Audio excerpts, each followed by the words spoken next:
안녕하십니까. YTN 라디오 황보선의 출발새 아침 황보선입니다. 한미 정상회담 공동 성명에 대만, 타이완이 언급된 것을 두고 중국이 내정 간섭이라고 반발했습니다. 이런 외교 리스크 비롯해서 대규모 투자, 백신 수급 등에 관한 비판의 목소리도 들립니다. 자, 정치권은 내일 열리는 검찰총장 후보자 청문회 앞두고 공방전 대비하고 있습니다. 그리고 제1야당 국민의힘 전당대회 다가오는데 다음 달 11일이죠. 당대표 선거전 구도를 언론에서는 신구 세대 간 경쟁으로 전하고 있습니다.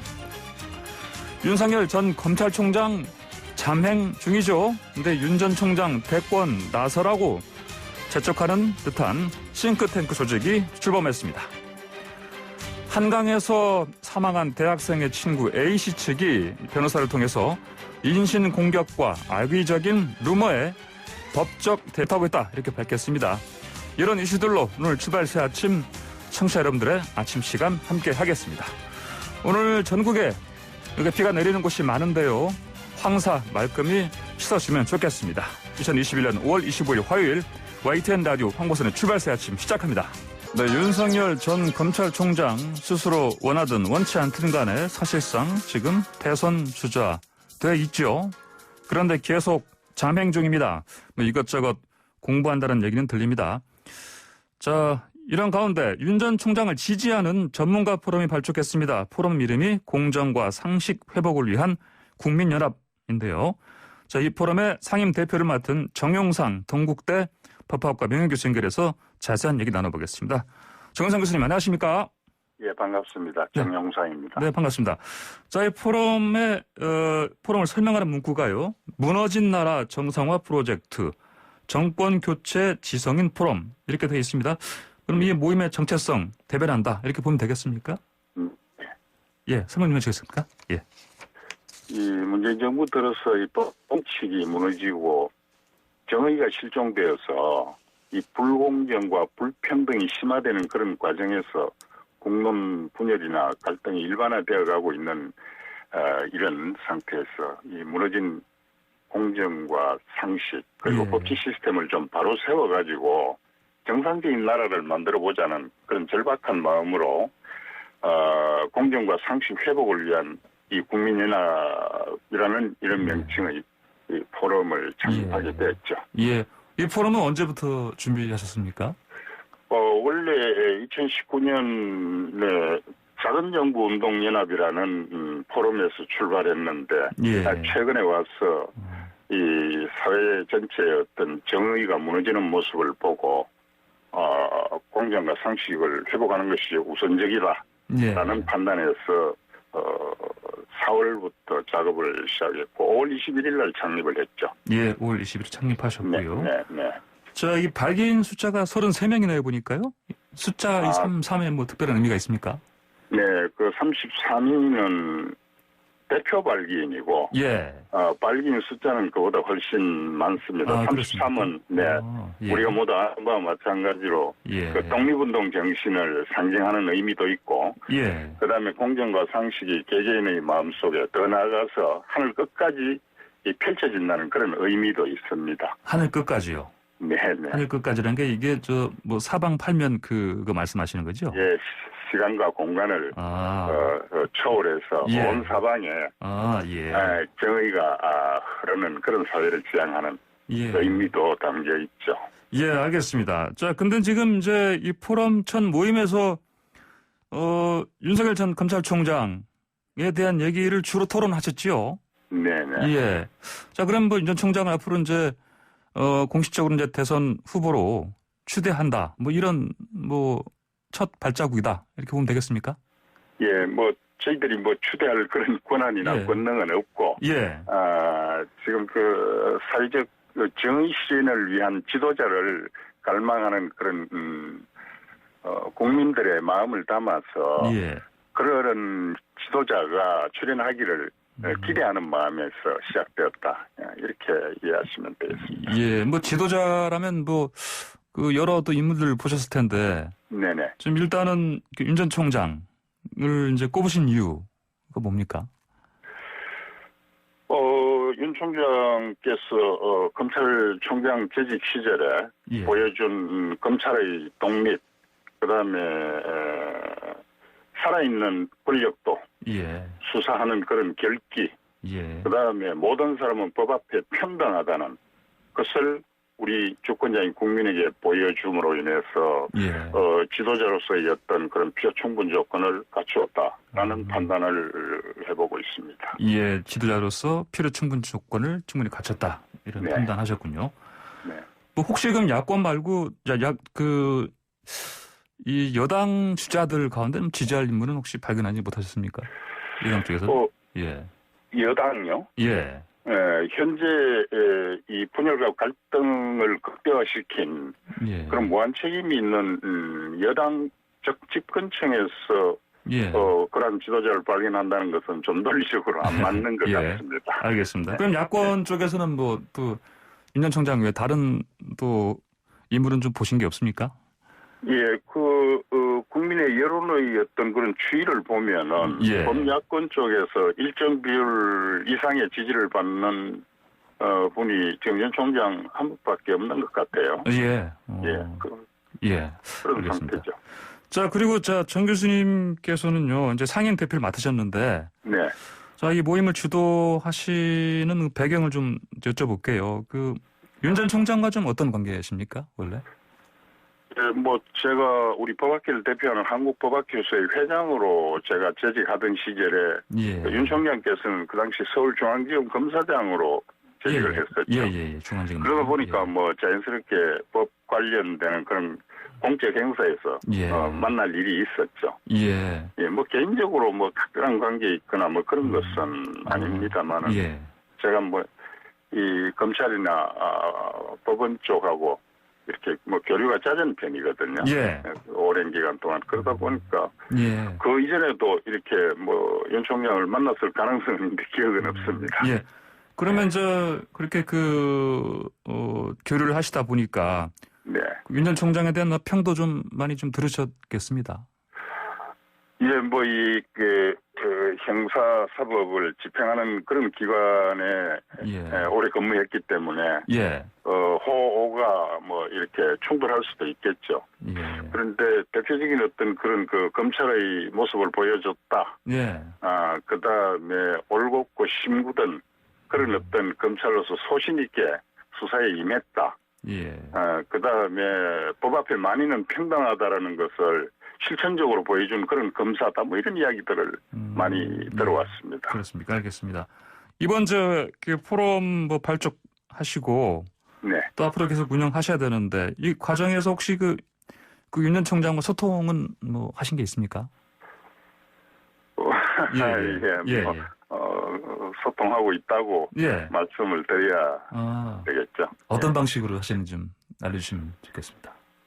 구체적인 것을 말씀드리기는 그렇습니다만은 일반적인 어떤 국민의 여망이나 그리고 저희들이 나아가야 할 그런 방향에 대해서 의견을 제가 피력하기도 합니다. 아, 그러시군요. 이번에 처음 포럼 지난 20일에 하셨지 않습니까? 네. 토론의 내용 같은 거라든지 좀 윤 전 총장 측에 좀 전달하셨습니까? 윤 총장이 실시간으로 보셨겠죠. 알겠습니다. 자, 그리고 보니까 윤 전 총장의 석사 논문 지도 교수였죠. 송상현 서울대 명예교수는 어떤 역할을 하시는 겁니까? 저희들 회원은 아닙니다. 그래서 그날 오셔서 기조 강연을 해주셨죠. 그러면 송상현 교수를 통해서는 또 윤 전 총장과 소통이라든지 이런 부분 앞으로 좀 하실 계획은 없으시고요? 그런 특별한 계획은 없고 또 제가 앞에서 말씀드린 것처럼 법학계에서 일을 하면서 송쌤하고 이렇게 송쌤 모시는 그런 관계이고 하니까 그런 문제하고 관련이 없이 이렇게 고견을 구하기도 하고 합니다. 이분이 원체 훌륭한 글로벌 리더이기 때문에 많은 것을 배우고 있습니다. 제 개인적으로도. 알겠습니다. 근데 지금 윤 전 총장 측에서는 이번 포럼 출범 관련해서 직접적인 연관은 없다 이렇게 거리를 약간 두는 것 같습니다. 왜 이러는 것 같습니까? 아니 지금 정치하겠다는 선언을 한 것도 아니고 더더군다나 대권 선언을 한 것도 아닌데 이게 뭐 공식적으로 어떤 연결성이 있다라고 이야기하는 것은 안 맞는 것 같아요. 그러니까 지금 그런 스탠스를 취하고 있는 것이 오히려 옳은 어떤 해석이나 판단이 아닐까 싶습니다. 예, 알겠습니다. 네. 그 출범 기념 행사 때요, 그 진중권 전 교수가 그 이제 경제적, 실질적 공정 같은 진짜 문제 대답을 내놔야 한다. 이래야만 대선 후보가 될 수 있다. 이렇게 평가를 했습니다. 좀 동의하십니까? 이런 평가는? 동의합니다. 그런 어떤 실체적 공정성이 담보가 안 되는 그런 어떤 생각을 갖고 있는 분이 지도자가 되기에는 무리라고 저는 생각하거든요. 법치 의식이 확고한 분이 지도자가 되어야 한다. 저는 그렇게 생각하고 있습니다. 이건 보니까 이제 진 교수 얘기는요. 이제 앞으로 윤 전 총장이 이런 이제 경제적으로 또 실질적으로 이 공정을 그 실현시킬 수 있는 어떤 그런 능력을 배양해야 한다. 이런 지적 같은데요. 그것을 보여달라는 것이죠. 앞으로 그렇게 윤 전 총장이 할 것 같습니까? 아니, 지금까지의 족적을 보면은, 여러 정치 지도자들 중에서, 가장 앞서 있는 것 아닌가 하는 그런 생각을 갖는데. 알겠습니다. 그럼 윤 전 총장이 이제 대선 후보로요, 공식적으로 언제 등장하는 게, 어떤 방식으로 등장하는 게 옳다, 이렇게 보시는지요? 그 문제에 대해서 저는 들은 바가 전혀 없기 때문에 언제 뭐 어디서 어떻게 등판할지에 대해서 말씀드리기는 그렇습니다만은 종합해 보면은 뭐 국민의힘당 대표가 선출된 이후쯤에 정치 선언을 하지 않을까 순사견입니다. 그리고 뭐 제3지대하고 국힘당 입당에 대한 어떤 선택의 문제에 대한 그런 시기나 방법에 따른 그 로드맵이 있지 않을까 저는 예상하고 있는데 객관적으로 아는 바는 없습니다. 일단 뭐 다음 달 11일 그 제1야당 국민의힘의 그 전당대회 후에 그때쯤에 어떤 뭐 지금 자명을 좀 벗어나서 그 윤 전 총장이 좀 뭔가 나설까 이렇게 예측을 개인적으로 하신다는 말씀이시죠? 순사견입니다. 알겠습니다. 자, 그리고요, 정 교수님께서 주도하는 이 포럼이 윤 전 총장의 대권 등판 앞당기자 뭐 이런 목표를 가지고 계시다 이렇게 봐도 되겠습니까? 뭐 그런 어떤 제도적인 의미를 안고 있다 이렇게 뭐 이해하고 싶습니다. 알겠습니다. 자, 그리고요, 그 야당의 그 당대표 후보분들이 계속해서 러브콜을 보냅니다. 윤 전 총장한테. 주호영 의원도 뭐 자신이 당대표가 되면은 7월 안에 입당시킨다 이런 얘기를 했습니다. 이런 구애는 좀 어떻게 보십니까? 글쎄, 현재 그 국힘당 내부의 어떤 점령들에 대한, 국민 지지도가 미미하죠, 지금. 그러니까, 이 국힘당이 사실상 국민이 염원하는 시대정신을 구현하는 데는 미흡하다라는 그런 국민들의 진단이 있기 때문에, 그런 그 제1야당으로서 국민의 기대에 부응하기 위해서는 좀 체질을 바꾸고, 궁극적으로는 범야권의 대권 후보군을 모두 입당시켜가지고 치열한 경쟁을 통해서 범야권 단일 후보를 선출해야만이 대권의 승리를 기대할 수 있지 않겠습니까? 그런 의미에서 앞서가는 윤 총장에게 러브콜을 하는 것은 비교적 뭐 당연한 것이 아닌가 싶은데요. 알겠습니다. 자, 근데 지금 여권에서는요, 특히 이제 그 대권 주자로 이제 거론되는 분들이 이제 윤 전 총장에 대해서 뭐 검찰 개혁의 몸통, 뭐 또 추미애 전 장관 같은 경우는 뭐 윤석열 꼬리곰탕 한 그릇 먹고 BBK 수사 덮은 특검팀 이런 식으로 비판하고 있습니다. 이런 비판들은 어떻게 보십니까? 뭐 그런 그 워딩 자체가 참 좀 불편합니다. 제가 듣기에도 좀 순화된 그런 표현을 썼으면 우리 국민들에게 좀 좋지 않을까 하는 생각이 드는데 지금 이런 비판들은 그 흔히 요즘 이야기하는 그 내로남불 그 아전인수식 표현입니다. 검찰총장이 뭐 수사 지휘권을 박탈하고 뭐 총장을 징계하고 온갖 비정상적인 방법으로 제도적이 아닌 특정인을 몰아내는 것을 뭐 개혁인 양 그렇게 호도하면서 검찰을 초토화시키는 그런 뭐 검찰 개혁 입법이라든지 정책을 생산한 또 실행한 그런 집권당의 지도자가 윤 총장을 그런 식으로 비판하는 것은 저는 어불성설이다. 그렇게 생각합니다. 적법 절차도 뭐 무시한 채 검찰 개혁 관련 입법을 통과시키는 뭐 여러 가지 잘못된 그런 행태 네. 법치 파괴의 전형적 모습 아닙니까? 예. 사법부도 마찬가지지만은 검찰의 독립성을 확보해야지 어느 한 사람을 찍어내는 것이 검찰 개혁인 듯이 그렇게 이야기하는 것은 예. 이 법학도 입장에서 보면 안타깝습니다. 예, 알겠습니다. 네. 자, 이런 질문 드리면 좀 어떻게 들으실지 모르겠는데 혹시나요? 예. 그 윤석열 전 총장이 야권이 아니고 여권 주자로 대선 후보가 될 가능성 아예 없다고 혹시 보십니까? 제가 뭐 정치 평론가나 전문가가 아니어서 잘 모르겠는데 그 국민의 부름이 그러할까 의심스럽네요. 전 동의하지도 않을 뿐만 아니라 좀 어렵지 않을까 하는 생각이 듭니다. 예, 알겠습니다.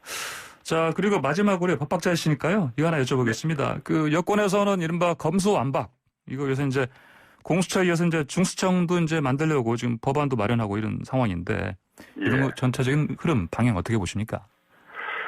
그렇습니다. 검수완박 이야기 정말 코미디 같은 이야기인데 지금 공수처라든지 국수본, 중수청 이런 거 다 뭡니까? 검찰 해체를 도모하려는 그런 어떤 검수완박의 끝자락이죠. 이 사법 통제는 없고 수사기관들만 참 떡신설해가지고 이 수사의 어떤 총량만 늘려놓는 그런 격이거든요. 진정한 광의의 사법개혁 그다음에 그 범위 내에서 했던 검찰개혁이라는 것은 검찰을 자유케 해야 됩니다. 검찰의 독립이 최우선이죠. 지금 이런 방법은 진정한 의미의 개혁이 아니고 개악이다라는 그런 생각을 저는 갖고 있습니다. 예, 알겠습니다. 정 교수님 오늘 말씀 여기까지 듣겠습니다. 고맙습니다. 감사합니다. 고맙습니다. 예, 지금까지 정용상 동국대 법학과 명예교수였습니다. 네, 황보선의 출발사 아침 1분 마칩니다. 잠시 뒤 2부로 돌아가겠습니다. 황보선의 출발사 아침 2부 시작합니다. 한강에서 실종된 후 숨진 채 발견된 손정민 씨 사건 관련해서 친구 A씨가 찍힌 CCTV 영상이 공개됐습니다. 이에 대해서 A씨 측은 통해서 입장을 밝혔는데 A씨 측 변호를 맡은 법무법인 원앤파트너스의 양정근 변호사에게 자세한 얘기 들어보겠습니다. 양 변호사님 안녕하십니까? 예, 안녕하십니까. 원앤파트너스 양정근입니다. 예. 자, 먼저 손정민 씨 부친께서 새로운 CCTV 영상을 공개했는데, 이제 이걸 통해서, 보니까 펜스 뛰어넘는 모습, 이런 것도, 나오고, 영상에. 이런 거 보니까 블랙아웃 아닌 것 같다. 이런, 맥락의 의문을 제기했습니다. 예. 친구 A씨가 당시 술에 별로 크게 취하지 않은 것 같다. 이런 의문 같은데요. 어떻게 보십니까? 그 한 장면 두고 취하지 않았다는 루머들이 도는데 다른 CCTV 자료들을 보면요. 그 만취 상태라는 것을 알 수 있는 것들이 더 많고요. 목격자들 진술도 일관적으로 그렇게 나온 걸로 알고 있습니다. 또 오전 6시 10분 넘어서 집에 돌아왔을 때 토하는 장면도 저희가 직접 확인을 했고요. 이 부분은 관련 전문가에게 직접 좀 물어봐 주셨으면 좋겠는데 애초에 블랙아웃 상태라는 것이 기억상실 증세를 말하는 것이지 운동 능력이 필요하거나 집중력이 필요한 복잡한 행동도 할 수 있다는 걸로 알고 있습니다. 네, 이건 저희 변호인 쪽에서 이야기를 해봤자 계속 의심을 하시니까 언론에서 좀 직접 관련 전문가를 통해 확인해 주시면 좋겠습니다. 그러니까 이제 블랙아웃이라는 거가 어떤 사고 능력이라든지 행동 능력이 모든 것이 다 사라지는 게 아니다. 그 기억 능력 부분에만 문제가 생기는 걸로 알고 있고요. 소위 필름이 끊긴다는 거죠. 그래서 블랙아웃 상태에서 평소처럼 행동한 사례는 실제로 굉장히 많습니다. 알겠습니다. 자, 그러면은 이제 방금 말씀하신 것처럼 이제 새로 손정민 씨 부친께서 공개하신 이것만으로는 이제 친구 A 씨가 만취 아니면 취하지 않았다 이런 여부를 단정할 수가 없다 이런 입장이신 것이죠? 예, 그렇죠. 그리고 아까 말씀하신 다른 영상들이 많다고 하셨는데, 이를테면 어떤 것들이 있습니까? 다른 사례들이요? 그러니까 이제 아까 토하는 장면이 있었다 말씀하시지 않습니까? 그거는, 오전 6시 10분 넘어서 집에 돌아왔을 때, 주차장에서 토하는 장면도 붙어 있는 자료가 있어요. 그래서 수사기관에서 이미 확보한 걸로 알고 있고요. 알고 있는 게 아니라 수사기관에서 확보를 했고 저희도 확인을 했습니다. 그렇습니까? 알겠습니다. 그리고 이 A 씨 부모님 휴대전화 그리고 이제 A 씨하고 부모님이 한강 그쪽에 다시 이제 아침에 새벽에 돌아갈 당시에 차량 이용한 블랙박스. 예. 이것도 보니까 이미 제출해서 포렌식 거쳤는데 어떤 내용이 들어있는지 좀 전해 들으셨습니까? 우선 차량 블랙박스는요. 예. 수사기관이 수사 보안상 저희에게는 전혀 보여주지 않았기 때문에 저희는 모릅니다. 그리고 A군 휴대전화 통화 내역이나 부모님 통화 내역은 저희도 확인을 했는데요. 예. 아무런 특이점이 없습니다. 수사기관도 당연히 확인한 사항이고요. 예. 그러니까 지금까지는 차량 블랙박스 내용에 대해서는 전혀 지금 전해 드신 바가 없고요. 예, 저희는 모르는데 특이점이 없다는 걸로만 알고 있습니다. 특이점이 없었다. 이렇게만 전해 들으셨군요. 예, 알겠습니다. 그리고 한강공원이라는 장소를 누가 결정했냐? 또 이런 얘기 나오던데 이거 어떻게 봐야 됩니까? 그게요. A군이랑 지금 고인 사이에 당시에 카카오톡 대화 내역이 꽤 길게 있습니다. 그러니까 저희들이 전부 확인했고요. 그 내용 보면 우선 서로 굉장히 친한 부분이 확인이 되고 그리고 고인이 먼저 한강에 갈까 하는 제안을 한 부분도 확인이 됩니다. 그래서 A군은 다른 집 쪽에서 가고 싶어 했는데 최종적으로는 고인에게 결정을 해달라. 거기에 따르겠다. 이렇게 얘기를 했거든요. 대화 내역은 거기까지고요. 저희는 당연히 고인이 한강으로 가자고 한 것으로 판단을 했습니다. 예, 한강공원 장소는 고인이 결정한 것이다. 따랐다. 이 씨가 친구가요. 이런 말씀이신 거고. 이거를 객관적으로 이렇게 말씀하실 만한 증거는 카카오톡 대화 내역이 있습니다. 이것으로 말씀하시는 것이죠. 예. 그리고 그런데 이제 그동안에 보면은 네티즌도 그렇고요. 이제 A 씨 친구께서 수사 협조보다는 변호사 선임 먼저 했다. 이걸 또 가지고 또 비난하기도 하는데 이건 말씀드리면 어떤 상황입니까? 저희 회사 대표님과 A군 아버님 동생분이 어릴 때부터 친구였고요. A군 아버님이랑도 꽤 가까운 사이였고요. 그래서 4월 26일 1차 참고인 조사, 27일 최면 조사 후에 이 당시에는 변호인이 없었고요. 이후에도 조사가 계속 이어지고 또 저희한테 오시기 전에 인터넷에 이미 A군을 범인인 것처럼 억측하는 내용들이 올라오고 있었습니다. 그러니까 이런 부분에 대해서 상담을 하러 오셨던 건데 처음부터 꼭 선임을 생각하고 왔다기보다는 친분이 있는 사람들이다 보니까 그런 상담 느낌으로 오신 거고요. 그리고 29일 사실 2차 최면조사에 변호인이 동행할 때도 저희 계약서도 없었거든요. 그러니까 최면조사 때도 변호인이 실제로 한 게 없고 그냥 동행해서 절차 안내하고 좀 심리적인 안정을 돕고 막상 조사 당시에는 조사실 밖에서 계속 대기하고 있었고요. 또 심리적 안정을 위해서 왜 변호사를 선임하냐, 의사를 만나야지 이런 얘기들도 있는데 일단 의사는 수사기관에 동행할 수가 없고요. 그리고 실제 변호사 선임을 하는 주요한 이유 중에 하나가 수사기관에서의 심리적 안정입니다. 그렇습니다. 그리고 또 이런 비난도 있던데요. 이제 블랙아웃 상태, 이제 이걸 핑계로 수사의 비협조적이다. 이런 비판도 있는데. 어떻습니까? 우선 전제 사실을 말씀드리면 4월 26일에 A군이 처음 변호인 없이 조사 요청 받은 즉시 출석해서 했던 참고인 진술에서 그 외에 바뀐 내용이 없습니다. 근데 마치 진술이 번복된 게 있는 것처럼 언론이나 온라인에 잘못 알려진 것들이 있는데 이런 부분에 대해서 다른 언론이랑 이야기를 할 때 저희가 설명도 드렸는데 거의 다 편집돼서 안 나가더라고요. 근데 이제 새로 추가된 내용은 어차피 거의 없고요. 계속 유사한 질문이나 터무니없는 허위사실과 관련된 질문들이 이어지기 때문에 어떻게 해야 될지 그리고 요청 자료도 전부 제출을 했고요. 근데 모르고 있는 거를 알고 있다고 할 수는 없잖아요. 그래서 그걸 지어내야 수사에 협조적이라고 할 수 있는 것도 아니고 저희는 비협조적이라고 볼 수는 없다고 생각합니다. 지난 22일에 또 조사를 또 받았지요? 그때는 보니까 꽤 오랜 시간 동안 조사를 받았다고 하던데. 그때 특별한 내용이 있었습니까? 기존에 질문하셨던 부분들이랑 더불어서 또 온라인에서 떠도는 터무니없는 의혹에 대한 질문들이 있었는데요. 사실 저희는 변호인 쪽에서는 CCTV도 보지 못했고 그리고 고인이 가지고 있었던 그런 자료도 확인을 못하기 때문에 사실관계는 저희보다 수사기관에서 더 잘 파악하고 있을 텐데 이런 질문을 계속 반복하는 게 사실 의미가 있는지 좀 잘 모르겠고요. 그리고 조사 당시에도 변호인들은 혹시라도 오해라도 받을까봐 거의 아무 말도 안 하고 A군이나 가족들만 거의 답변을 하는데요. 예를 들면 동영상에 장난치면서 했던 손동작의 의미까지 몇십 분 동안 이게 무슨 뜻이냐 이거를 거세게 압박하면서 질문하고 이런 경우는 저희 변호인들도 처음 봐서 좀 당혹스럽기도 합니다. 아, 그렇군요. 알겠습니다.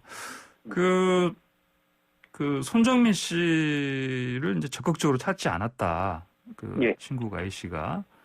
그래서 또 이게 또 수상하지 않냐 이런 식으로 또 보는 시각들도 있지 않습니까? 그게 우선 실종 당일에 그 고인을 찾다가 집에 돌아갔던 거는 유족께 연락을 드린 즉시 유족께서 경찰 신고까지 마쳤다고 하셨고 그때도 A군이 계속 만취 상태였거든요. 몸 상태도 안 좋았고 거기다 무엇보다도 이런 비극이 생길 거라고는 전혀 생각을 못했기 때문에 집에 돌아갔던 거고요. 그 다음 날, 다다음 날 계속 유족과 접촉했고 수사기관 조사도 충실히 받았는데 계속 의심스러운 눈빛으로 보는 분들이 있다 보니까 더 이상 고인을 찾는 거에 적극적으로 좀 참여하기가 좀 어려웠습니다. 언론 노출이나 그 신원 부분 때문에. 근데 당시에 또 적극적으로 찾는 움직임을 보였다면 또 지금 도리어 가식이나 증거인멸을 위한 행동이었다고 그런 억측이 나오지 않았을까 싶기도 합니다. 자, 아까 말씀하신 지난 20일 네 번째 조사에서 또 반복된 그동안에 이미 또 해명한 것들 그런 것도 다시 질문이 나왔다 말씀하셨는데 혹시 그 중에 지금 루머들이 많은데요. 친구 A 측에서 목격자를 매수했다 또 이런 루머도 있습니다. 그렇죠? 그게 참 언론 보도 전까지 저희 쪽에서는 목격자가 있었는지도 몰랐고요. 오히려 저희가 목격자가 나왔다고 해서 그 목격자의 진실성이 담보될 수 있는지 수사기관에 여쭤봤는데 구체적인 목격 내용을 수사기관에서 들은 적도 없고요. 그리고 목격자를 매수했다는 이야기가 나오게 되는 이유를 좀 생각해 봐야 될 것 같습니다. 이게 어떻게든 친구 A씨가 뭔가 범행을 했다라고 결론을 정해놓고 보니까 그 결론에 안 맞는 목격자는 전부 잘못된 것으로 만드는 그런 사고방식으로 보이거든요. 그래서 지금 목격자들 진술 저희도 언론에 나온 정도만 아는데 그거 보면 도시경에 누워있던 고인의 사진과 관련 진술 이거 A군의 초기 진술이랑 완전히 일치한 내용이고요. 3시 이후에 A군이 토하는 모습 목격한 목격자들, 언덕 쪽에서 자고 있길래 깨웠다는 목격자 전부 진술과 일치하는 내용입니다. 이러면 진술의 신빙성이 있구나 판단을 하는 게 합리적인 것 같은데 이게 A군은 범행을 했고 거짓말을 했다? 이렇게 결론을 딱 정해놓고 여기에 안 맞는 진술은 다 그냥 틀린 거야. 이렇게 생각을 하다 보니까 매수설이 나오는 게 아닌가. 저는 좀 그렇게 생각합니다. 알겠습니다. 앞으로 이런 루머 이런 거에 대해서 대응 어떻게 하시는 겁니까? 기존의 언론에서 말씀드린 대로 할 것 같습니다. 그러니까 법적으로 대응을 이제 하실 준비를 하신다 이렇게 보면 되겠습니까? 아니, 지금 그게 결론이 나 있는 건 아니고요.